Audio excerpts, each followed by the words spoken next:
আসসালামু আলাইকুম, কেমন আছো সবাই? আশা করছি তোমরা অনেক ভালো আছো। আলহামদুলিল্লাহ আমরাও বেশ ভালো আছি।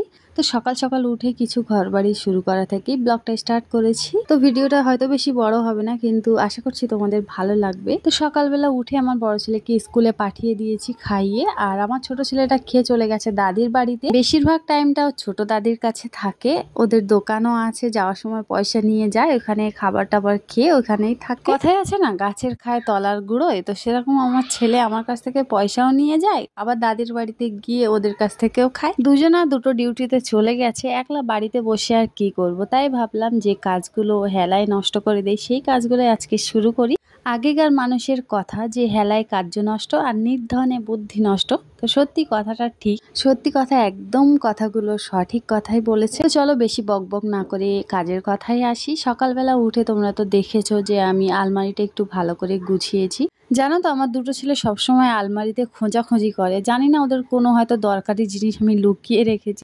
তারপর সকালে উঠে যেটা দেখি যে গ্যাস ওভেনের কাছে জিনিসপত্র হাঁড়ি বাসন একদম এলোমেলো, তো সেগুলো আগে প্রথমে তোমাদের দেখিয়ে নিয়েছি, তারপরে ঝটপট করে সব গুছিয়ে নিচ্ছি। তারপরে সকালবেলা উঠে আমার দুটো ছেলেকে আমি মুড়ি ছাতু করে দিয়েছিলাম, ওরা ওই ছাতু খেয়েই চলে গেছে। তো আমি আর খাইনি, আমি কাজে লেগে পড়েছিলাম। সকালে উঠে খাওয়াটা এখন করে আর হয় না, আগে খেতাম, তো সেই হিসাবে কিছু খাইনি। কাজ করতে করতে দেখছিলাম যে একটু খিদে লেগে গেছে, তাই এক গ্লাস পানি আর 3টে খেজুর নিয়ে খেয়ে নিয়েছি।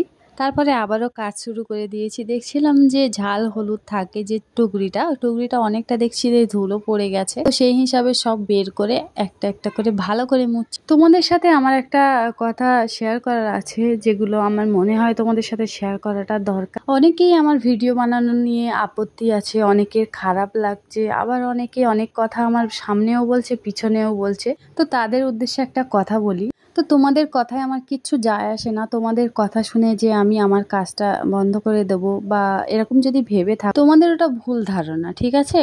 এখন বয়সটা কম হয়নি, ঠিক আছে? বিয়ে হয়েছিল প্রায় অনেকটা কম বয়সে, যেহেতু আমার আব্বু মারা গিয়েছিল আমার অনেক কম বয়সে, তো সেই হিসাবে আমারও বিয়েটাও খুব তাড়াতাড়ি হয়ে গেছিল। তো সত্যি কথা বলতে জীবনটা অনেক কিছুই শিখিয়ে দিয়েছে, বয়সের সাথে সাথে অনেক মানুষেরও চেনা হয়ে গেছে। অনেকেই সামনে ভালো ব্যবহার করে, আবার পিছনে গীবত করে, পিছনে আবার আমাকে নিয়ে অনেক কিছু অনেক কথাই বলে। তাদের কথায় আমার কিছু যায় আসে না, তারা কি বললো না বললো আমি একদমই কান দেই না, আর দেবও না। জীবনে অনেক ঠকেছি, দোষ না করেও সবার সামনে দোষী হয়েছি, ক্ষমা চেয়েছি, এরকম অনেক সময় এসছে, অনেক ঘটনা ঘটেছে, অনেক ধৈর্যও ধরেছি। এখন জানো তো ধৈর্য ধরতে ধরতে এখন মনে হয় ঘুরিয়ে জবাব দেই, কিন্তু ঘুরিয়ে জবাব দিতে গেলেই তুমি খারাপ হয়ে যাবে, প্রত্যেকটা মানুষ তোমাকে কথা শোনাবে, এটাই হচ্ছে বাস্তব কথা। তাই এটাই ভেবে নিয়েছি যে কে কি বললো কে কি করলো আমার দেখার দরকার নেই, আমি কি করছি আমি তো জানি, তাই সেই হিসাবে আর কারোর কথায় কোনো কানই দেব না। তো তোমাদের সাথে কথা বলতে বলতে আমি প্রায় আমার আলনাটা গুছিয়ে নিয়েছি, বলতে পারো এটা আলনাই, 3 থাক যেরকম আলনা হয় সেরকম করে আমি বাঁশের মধ্যে কাঠ দিয়ে বেঁধে বেঁধে একটা আলনা তৈরি করেছি। তো কেমন লাগছে তোমাদের কাছে প্লিজ কমেন্টে জানিও। আমার জানো তো দাবার মধ্যে এদিকে ভাড়া ওদিকে ভাড়া আমার একদমই পছন্দ না, আমার দাবাটা একদম ফাঁকা থাকে, এক সাইডে 3 থাক মতো আলনা করে রেখেছি, যাতে করে কাপড় চোপড়টা ওখানেই রাখা যায়। আর সেই যে এরও থালা বাসনগুলো দেখেছিলে ডিশের মধ্যে ভরছিলাম, তো সেগুলো নিয়ে ধুয়ে এনেছি, আর পোটটা ভালো করে মুছে পোটের ওপরে রোদে রেখে দিয়েছি, যাতে করে পানিটা ঝরে যায়। এতক্ষণ তো কাজকামগুলো সারলাম দেখলে, আর এখন চলে এসেছি রান্না বান্না করব। তো তার জন্য আর কি চাল বের করে নিচ্ছিলাম। আর আমার অনেক ছোট ফ্যামিলি, আমার বর, আমি আর আমার দুটো ছেলে। তো আমার বর যেহেতু বাড়িতে নেই, সে আছে কাজে অনেক দূরে, তো সেই হিসাবে আমরা 3 জনাই আছি বাড়িতে, আমি আর আমার দুটো ছেলে। চালটাও অল্প করেই নিলাম, প্রত্যেক দিনে এরকমই রান্না হয়। আর জানো তো মেশোতে অফার চলছিল, তো দেখে এই ব্যাগটা পছন্দ হয়েছিল, তো ফটোতে অনেকটা ভালো লাগছিল, তো তারপরে আসতে সেম এসেছে। তারপরে ব্যাগটা খুলে ভালো করে দেখলাম যে না, ব্যাগটা সেলাই খোলা আছে অনেকটা জায়গা। তারপরে ব্যাগটা যেরকম সাইজ দেখেছিলাম মানে ফটোতে, তো সেরকম না, অনেকটা বড় এসেছিল। ব্যাগের দামটা যে খুব তা না, একদম কম দাম, যেহেতু ব্যাগটা সেলাই খোলা ছিল তাই আর কি নিলাম, রিটার্ন মেরে দিয়েছিলাম। অনেক সময় মেশোতে অনেক ভালো জিনিস, আবার অনেক সময় সময় এরকম ছেঁড়া এরকম সেলাই খোলা থাকে যেটা নেওয়ার মতো না, তাই আর কি রিটার্ন মেরে দিয়েছিলাম। তো এর আগেও আমি একটা জামা অর্ডার করেছিলাম, জামাটা যেরকম অর্ডার দিয়েছিলাম সেম সেরকমই এসেছে, সাইজও ঠিক ছিল, কিন্তু ওড়নাটা ছিল পুরানো ওড়না। জামাটা রিটার্ন মারেনি, জামাটা মানে এক্সচেঞ্জ করেছিলাম, তো তারপরে ভালো দিয়েছিল, ওড়নাও ভালো ছিল, জামাও ঠিক ছিল। তারপরে আমার ছোট ছেলেটা সকালবেলা গিয়েছে আর রান্নার সময় এসছে, তখন আমি রান্না করছিলাম। তো ও এসে আমার পিছন পিছন ঘুরছিল আর বলছিল কি খাবো, খিদে লেগেছে কি খাবো।